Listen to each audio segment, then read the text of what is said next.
Nas últimas semanas saiu na Forbes que o Brasil não aguenta mais 2 anos de governo Lula. Eu não cheguei a ler especificamente essa reportagem, mas eu quis trazer esse tema para esse vídeo porque a catástrofe econômica no Brasil só aumenta. Eu quero falar aqui até onde a gente vai chegar com essa crise, né? O dólar tá subindo, o Selic tá subindo, a inflação tá subindo, Tesouro IPCA batendo IPCA mais 8. O que tá acontecendo com a economia? Tem algum gatilho que pode simplesmente ser ativado e as coisas começam a melhorar de novo? Tem alguma luz do final do túnel que a gente pode ter alguma esperança? Quais são os melhores investimentos para esse cenário? O que a gente tem que fazer? Tá na hora de comprar dólar, mesmo o dólar estando na máxima? Será que ainda vai continuar subindo? É sobre isso que a gente vai falar no vídeo de hoje. E para começar, se a gente digita dólar hoje no Google, a gente não tem mais aquele gráfico tradicional que a gente tinha antes, né? Por exemplo, aqui o IVV. A gente tinha esse gráfico aqui do dólar que a gente poderia ver em vários períodos diferentes, mas hoje a gente não tem mais porque tiveram sucessivos erros, né? O Google estava mostrando a cotação errada ali. O governo brasileiro, inclusive, impediu de mostrar por conta disso. A AGU mandou um comunicado. Enfim, o ponto é, dólar abriu sexta-feira, dia 26, logo depois do Natal, em 6,19, mas esse ano chegou a bater 6,30 também, então assim, tá perto da máxima histórica, e a gente nunca tinha visto algo nessa magnitude, né? E aí, como consequência disso, para tentar controlar essa escalada do dólar, o que o Banco Central fez? Leiloou 3 bilhões de dólares nessa quinta-feira. E aí não foi apenas 3 bi nessa quinta, né? Eles já fizeram outras vendas também, se a gente olhar aqui, entre os dias 18 e 19, o Banco Central injetou 12,7 bilhões de dólares na economia para tentar controlar esse câmbio, né? Vai tentar vender dólar para o dólar abaixar. Mas por quê? Por que está acontecendo isso? Por que o dólar está subindo, o Selic está subindo? Vamos falar um pouco do cenário, né? Tudo começa com uma única palavra ali, que é a crise fiscal. O governo gasta mais do que arrecada e, como toda família, por exemplo, se você aí gasta mais do que você ganha, você começa a se endividar. Quanto mais dívida você tem, mais difícil é do banco te emprestar, porque ele vai exigir uma taxa de juros maior para justificar o risco de calote que ele tem. Quanto mais endividado, maior a chance de você não pagar a dívida. E é isso que está acontecendo com o Brasil. O governo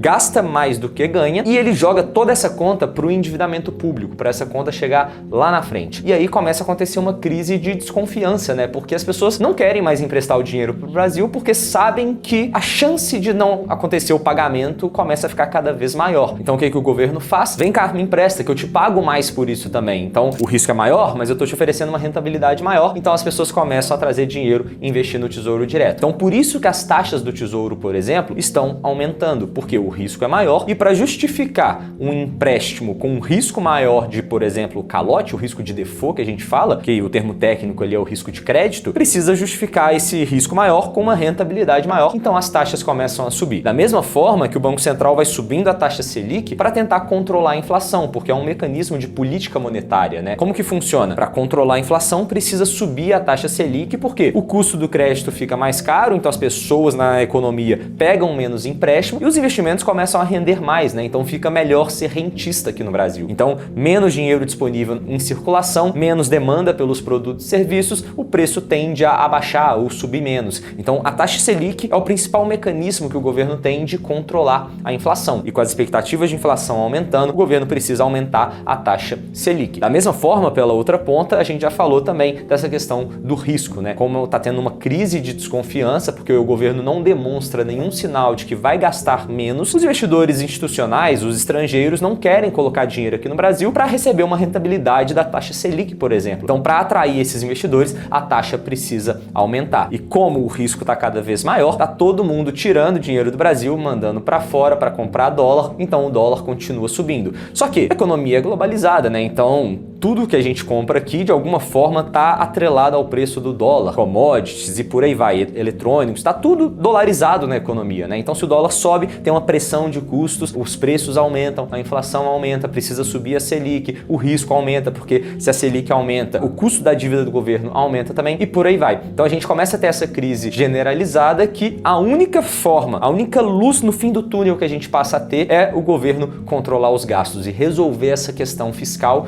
mas vindo do Lula, vindo do PT, não acredito que seja algo tão plausível assim estatisticamente no curto prazo. Então, o que está acontecendo? Para tentar controlar essa crise toda, o Banco Central já aumentou a taxa Selic de novo para 12,25% ao ano. Estava 11,25%, subiu 100 pontos na última reunião do Copom e eles já deixaram claro que eles vão aumentar a mesma magnitude nas próximas 2 reuniões, ou seja, nas 2 primeiras reuniões do ano, deve chegar com uma taxa Selic a 14,25% ao ano. E a gente termina 2024 com uma Selic de 12,25%. E é engraçado que eu até tava vendo um vídeo antigo do canal aqui hoje para ver o que eu tava falando lá no início do ano e tal, e eu mostrei a curva de juros naquele momento, né, que basicamente é a expectativa do mercado para taxa Selic a cada um dos vencimentos. E a expectativa era que a taxa Selic ia terminar o ano em 9%, se não me engano, e tá terminando em 12%. Só para vocês verem o tanto que as coisas mudam ali ao longo do tempo. O mercado estava um pouco mais otimista do que as coisas realmente caminharam para ser, né? Então a gente tem que tomar muito cuidado com essas projeções do mercado, porque nem sempre elas acabam se concretizando. Mas eu quero mostrar aqui um trecho de um vídeo que eu gravei lá em 2022, antes das eleições, falando sobre o plano de governo do Lula e possíveis consequências do que ia acontecer se o Lula de fato implementasse as políticas que ele estava colocando ali no plano de governo. E não apenas poderiam acontecer, como de fato aconteceram. Dá uma olhada aqui, o vídeo é o Lula vai destruir o Brasil, vou deixar o link aqui na descrição, ou então se você digitar esse título e o meu nome, vai aparecer esse vídeo aí no Google também, e você pode assistir tudo que eu falei nesse vídeo aí também. Mas, vamos lá pro vídeo. Tá querendo, obviamente, revogar o teto de gastos. Quer falar, não, o governo precisa gastar mais para incentivar diversas áreas da economia que estão precisando de dinheiro, mas quais seriam as consequências disso, né? Primeira coisa é aumentar a desconfiança dos investidores institucionais estrangeiros em relação ao Brasil. A gente vai ter uma piora do nosso rating. O que é o nosso rating? Basicamente é a nota que o país recebe, mostrando qual que é o risco do país não te devolver o dinheiro, né? De você receber o seu dinheiro de volta caso você invista lá naquele país. Então, não tendo teto de gastos, o nosso rating vai diminuir, a desconfiança dos investidores vai aumentar, isso vai fazer a gente ter uma fuga de dinheiro. Se tem mais pessoas tirando dinheiro do país, o dólar vai subir. E qual que é a consequência de um dólar mais alto, né? Como a gente tem vários produtos que tem o dólar como insumo, ou que o dólar de alguma forma está ali na cadeia de produção, se o preço do dólar sobe, o custo dos produtos vai aumentar. O custo dos produtos aumentando, isso vai gerar um repasse no preço final dos produtos. Então, o preço dos produtos vai aumentar, ou seja, isso é inflação. E só falar um detalhe sobre essa questão do dólar, né, da galera mandando dinheiro pra fora. No início do ano, se vocês não se lembram, o dólar tava 4,80, né, 4,85, e todo mundo falando que o dólar ia abaixar. Eu até postei no Instagram no dia que o Lula assumiu a presidência, de fato, né, no dia 1º de janeiro ali, falando pra comprar dólar. E a galera começou a comentar, depois você volta aqui e fala pra gente se o dólar abaixou, se subiu, né? E aí 2 anos depois não deu outra, o dólar saiu ali de 4 e pouquinho pra mais de R$6. Tá falando que vai controlar a volatilidade do câmbio. Beleza, mas isso requer dinheiro. É preciso gastar dinheiro pra você segurar o câmbio, né? E como qualquer outra medida artificial que tá acontecendo de forma contrária ao sentido que o mercado tá caminhando, se o dólar tá subindo e você tenta reduzir esse dólar, colocando dinheiro ali, negociando o dólar, por exemplo, como qualquer outra medida, isso não é sustentável no longo prazo. Isso a gente tá falando aqui de 2022, né? Que o dólar ia subir e o governo ia possivelmente tentar controlar artificialmente esse câmbio, que é o que aconteceu nas últimas semanas com o leilão do Banco Central. Fazer isso e contra o sentido que o mercado tá caminhando, o que vai acontecer? Só vai piorar a nossa situação lá na frente quando essa bolha, por exemplo, estourar. E aí, com o aumento da inflação que a gente tá falando, o mais normal seria aumentar a taxa de juros, que a gente já falou muito aqui no canal sobre como o aumento da taxa de juros consegue controlar a inflação. Só que isso vai contra o que o Lula tá falando lá no plano de governo também, que ele pretende deixar a taxa de juros baixa para poder estimular o crédito. Só que, de novo, isso não é sustentável no longo prazo. Pode até conseguir manter isso no curto prazo, só que no longo prazo, como o Brasil não tem dinheiro infinito, a situação só vai piorar. E aí, se a gente tem uma taxa de juros mais alta, a nossa dívida também vai aumentar numa taxa maior e o custo dessa dívida vai se tornar maior também. Então a gente volta lá pro início do ciclo, que começa esse ciclo de novo, que vai entrando numa espiral negativa. Então, no longo prazo, não tem muito o que fazer. A gente vai chegar num cenário de dominância fiscal. Basicamente, é quando o nosso endividamento está tão alto que a gente não consegue mais aumentar a taxa de juros para continuar controlando a inflação. Porque esse aumento da taxa de juros vai aumentar o custo da dívida, vai aumentar a nossa dívida numa taxa cada vez maior e vai continuar aquele ciclo que a gente tá falando ao longo desse vídeo aqui. Ou seja, vai aumentar o risco do país, vai aumentar a inflação e por aí vai. Então, aumentar a taxa Selic vai se tornar contraprodutivo. Então, ela para de fazer efeito e a gente entra nesse cenário de dominância fiscal. Então, qual que é a solução para esse cenário? A solução é simples. Ou é gastar menos, ou é arrecadar mais. E a gente não pode gastar menos nesse caso do plano de governo do Lula, porque isso iria completamente contra tudo aquilo que o PT prega, que é mais Estado e menos privado. Então, vocês viram aí, né? Eu até ia explicar tudo isso que eu expliquei nesse vídeo aqui, mas eu não ia conseguir explicar tão bem quanto eu expliquei. E é bom ver que, de fato, as coisas se concretizaram, igual eu comentei aqui nesse vídeo, porque era previsto, né? Se o governo tá gastando mais do que arrecada, sem planos de cortar gasto e, pelo contrário,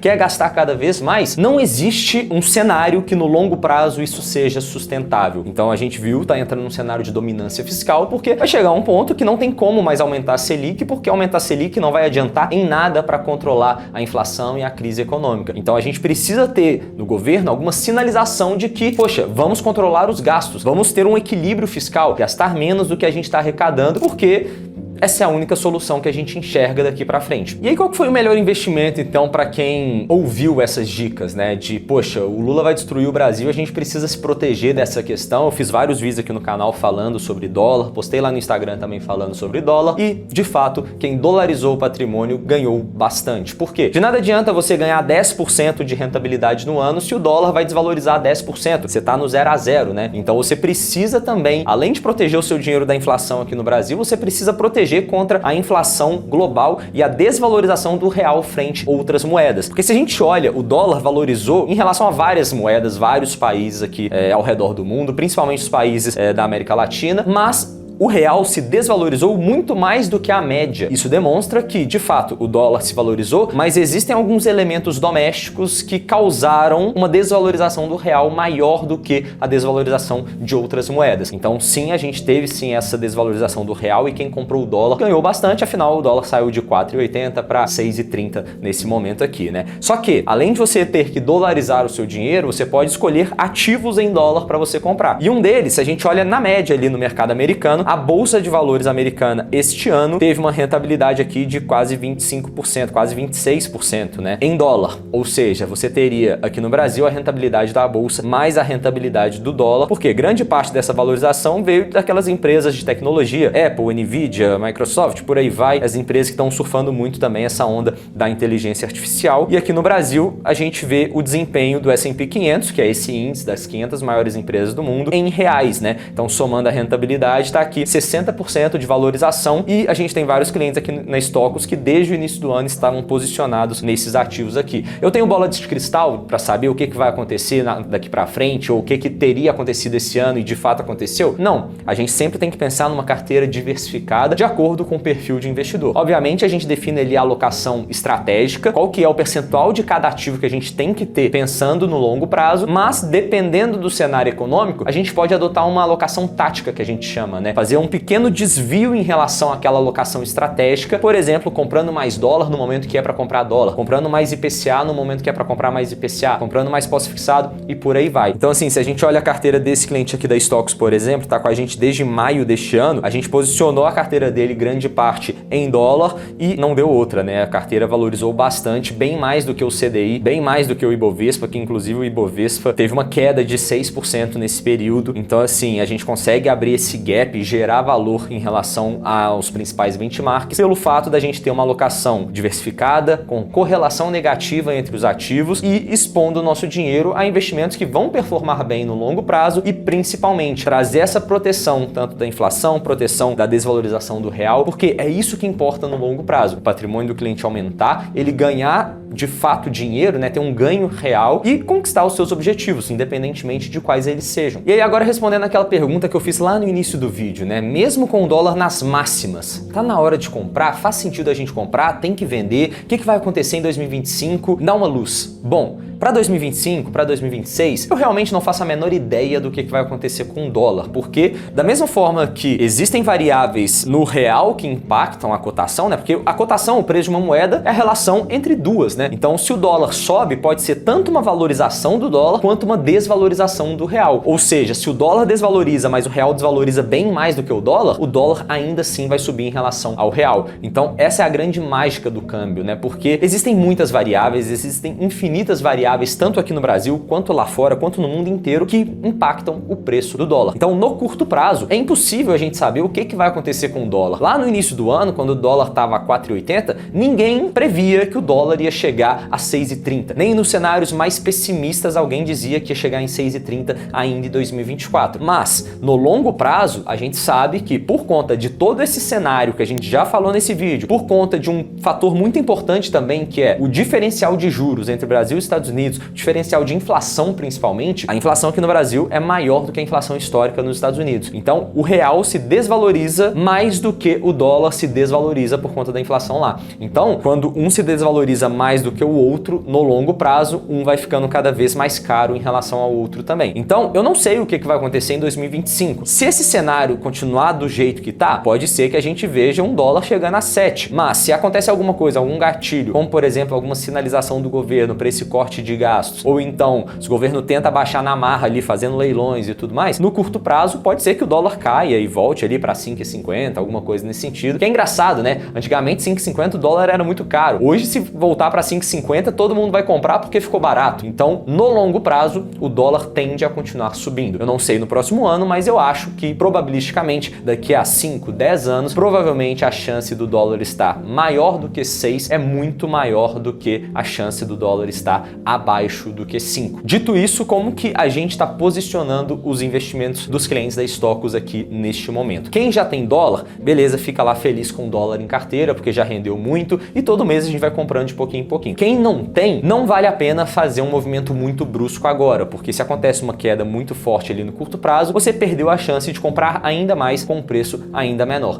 Então, todo mês, de pouquinho em pouquinho, vai mandando dólar lá para fora, ou então vai comprando ativos dolarizados, porque de pouco em pouco você vai acumulando ali e você vai fazendo um preço médio ao longo do tempo. Nunca faça movimentos muito bruscos ali em nenhum ativo de renda variável. Sempre vai de pouquinho em pouquinho e se acontecer alguma queda muito brusca, aí você faz algum movimento um pouco mais intenso, mas eu acho que sim, sempre é hora de comprar dólar aqui no Brasil, principalmente depois que eu fui na Argentina 2 vezes ali no mês de novembro, né? Eu fui tanto para fazer um Ironman 70.3 quanto depois para assistir a final da Libertadores e foi assustador, assim, a gente chegou, passamos lá na casa de câmbio, levamos ali 4 mil reais e a gente saiu parecendo que tava roubando um banco, porque a gente ganhou 800 mil pesos no lugar, tava R$1,200 pesos argentinos. Então assim, a gente saiu com uma mochila de dinheiro, cheio de dinheiro, com assim, um bolo muito grande de dinheiro, só para vocês terem uma noção da desvalorização da moeda de lá, o tanto que a moeda não vale nada. Isso é muito preocupante, então acendeu ainda mais um alerta de algo que a gente já sabia, mas que ficou assim muito nítido para entender na prática como que a população tá vivendo lá. A gente chegava num restaurante, a conta dava 120 mil pesos. Você vai pagar uma conta de 120 mil? Imagina o real chegando nesse nível de desvalorização, igual a gente já teve há vários anos atrás, ali na época da hiperinflação. É um cenário muito triste, mas a gente precisa sempre estar protegido de todos os cenários possíveis. E parte desses cenários é